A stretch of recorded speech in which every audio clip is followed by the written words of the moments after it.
ეუთოს საპარლამენტო ასამბლეის დელეგაციამ საქართველოში რამდენიმე დღიანი ვიზიტის დასრულების შემდეგ განცხადება გაავრცელა. დელეგაციის ვიზიტის მიზანი მათივე განმარტებით დიალოგის წახალისება, დემოკრატიული ინსტიტუტების გაძლიერება და პოლიტიკური სპექტრის ჩართულობის ხელშეწყობა იყო. განცხადების თანახმად დელეგაციამ მიესალმა ფართო კონსენსუსს საქართველოს ევროპული ინტეგრაციის მისწრაფებებთან დაკავშირებით და იმას, რომ შემდეგი არჩევნები, როდესაც ჩატარდება, უნდა შეესაბამებოდეს ეუთოს ვალდებულებებს. მათივე თქმით, პოლიტიკურ სივრცეში არსებული მკვეთრი პოლარიზაცია კვლავაც დარჩება ამ მიზნების მიღწევის მნიშვნელოვან დაბრკოლებად. ამ დღეებმა კიდევ ერთხელ დამარწმუნა, რომ საქართველოს ბევრი შთამბეჭდავი პოლიტიკოსი ჰყავს, როგორც პარლამენტის შიგნით, ასევე მის გარეთ მყოფი პირები, როგორც ჩანს, მუდმივად აქტიურად ურთიერთობენ საერთაშორისო პარტნიორებთან. სამწუხაროდ შოკირებული ვიყავი, როდესაც აღმოაჩინე, რომ ისინი ერთმანეთთან არ ურთიერთობენ. მოვუწოდებ ყველა მხარეს კონსტრუქციულად ჩაერთონ და დაიწყონ პირდაპირი კომუნიკაცია დიალოგის აღდგენის მიზნით. მთავრობას ამაში განსაკუთრებული პასუხისმგებლობა აკისრია. ეუთოს საპარლამენტო ასამბლეის პრეზიდენტის განცხადებას მხარეებს შორის დიალოგის დაწყებასთან დაკავშირებით პოლიტიკურ სპექტრში 100-თა სხვადასხვაობა მოჰყვა. ოპოზიციონერ პოლიტიკოსთა ნაწილი აცხადებს, რომ ქართული ოცნების რეპრესიული პოლიტიკის ფონზე ივანიშვილის გუნდთან ვერანაირი დიალოგი ვერ შედგება. ისინი ამბობენ, რომ კრიზისიდან გამოსვლის ერთადერთი გზა ახალი სამართლიანი საპარლამენტო არჩევნები და პოლიტპატიმრების გათავისუფლება. განსხვავებულად ფიქრობენ ძლიერი საქართველოს ლელოს წევრები. მათი განცხადებით საჭიროა დიალოგის ყველა ფორმის გამოყენება იმისთვის, რომ კრიზისი გადაიჭრას. ყოფილი პრემიერის გიორგი გახარიას პარტიაში კი ამბობენ, რომ დიალოგი მნიშვნელოვანი ინსტრუმენტი და მოცემულობა, რომელიც ქვეყანაში უნდა დადგეს, თუმცა მიაჩნიათ, რომ ამ დიალოგს ორი ძალა ქართული ოცნება და ნაციონალური მოძრაობა ანგრევს. ქართულ ოცნებაში კი აცხადებენ, რომ რევოლუციონერებთან დიალოგში ვერ შევლენ. გარკვეული აქცენტები სწორედ არის დაყენებული. საბოტაჟის თემა, იგივე პარლამენტში არ შემოსვლის თემა, მაგრამ თავარს არ ამბობენ. პარლამენტში არ შემოვიდა ეს ხალხი, იმიტომ კი არა, რომ ადგილები ეცოტავათ, მეც ვერც მიიღებდნენ. ესეც საკვირველი იყო, რაც მიიღეს. იმიტომ არ შემოვიდა, რომ რევოლუციური პროცესი განევითარებინა და პარლამენტში შემოსვლით რასაკვირველია საბოტაჟის იმ ხარისხს ვერ მიიღებდნენ, რომელიც შემდეგ განახორციელეს.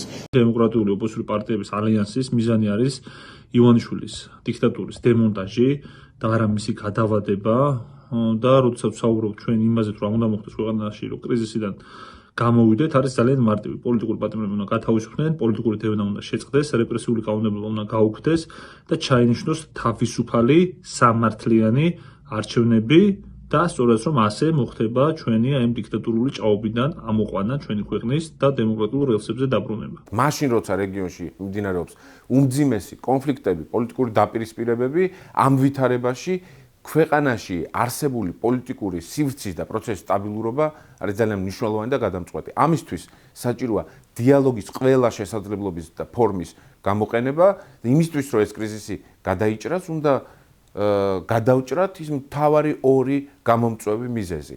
ეს არის სამართლიანი არჩევნების საკითხი და მასზე დიალოგის საკითხი და მეორე პოლიტპატიმრების გათავისუფლება და საერთოდ პოლიტიკური პროცესები და საქმეების შეწყვეტა პოლიტიკურ ველზე. დიალოგი არის ძალიან მნიშვნელოვანი ინსტრუმენტი, ძალიან მნიშვნელოვანი მოცემულობა, რომელიც უნდა დადგეს ჩვენს ქვეყანაში, მაგრამ ამ დიალოგს ანგრევს პირველ რიგში ორი ძალა, ეს არის რა თქმა უნდა ქართული ოცნება და რა თქმა უნდა ნაციონალური მოძრაობა. როგორც ეუთოს საპარლამენტო ასამბლე ამბობს, დელეგაციამ ქართულ ოცნებას მიმართა თხოვნით შეხვედროდნენ იმ პირებს, რომლებსაც ოპოზიციური ძალები პოლიტპატიმრებად მიიჩნევენ, თუმცა გამოთქვეს სინანული, რომ ამჯერად ეს შესაძლებლობა არ მიეცათ. გუშინ ეუთოს საპარლამენტო ასამბლეის პრეზიდენტმა ირაკლი გობახიძესთან შეხვედრის შემდეგ განაცხადა, რომ ერთ-ერთი ნაბიჯი, რომელიც მათ უნდა გადადგან, არის ის, რომ უნდა განიხილონ იმ პატიმრების გათავისუფლების საკითხი, რომლებმაც უკვე ნახევარზე მეტი ციხეში გაატარეს. პერეს ჟუან-პონის თქმით, მისი საქმე არ არის თქვას, არიან თუ არა ისინი პოლიტიკური პატიმრები, თუმცა პრეზიდენტის განმარტებით მას შეუძლია თქვას, რომ ისინი ციხეში პოლიტიკური საქმიანობის გამო არიან. რატომ არ შეუშვეს პატიმრებთან ეუთოს წარმომადგენლები? ქართულ ოცნებაში ამ საკითხზე მკაფიო განმარტებას არ აკეთებენ, თუმცა ამბობენ, რომ დელეგაციას კონკრეტული პატიმრების მდგომარეობის შესახებ შეეძლოთ ინფორმაცია სახალხო დამცველისაგან მიეღოთ. რაც შეეხება პოლიტიკურ პატიმრებად მიჩნეული პირების გათავისუფლების საკითხს, ოცნებაში ამბობენ, რომ მათ ჩადენილი უნდა მოინანიონ და შეწყალების თხოვნით მიხეილ ყაველაშვილს მიმართონ.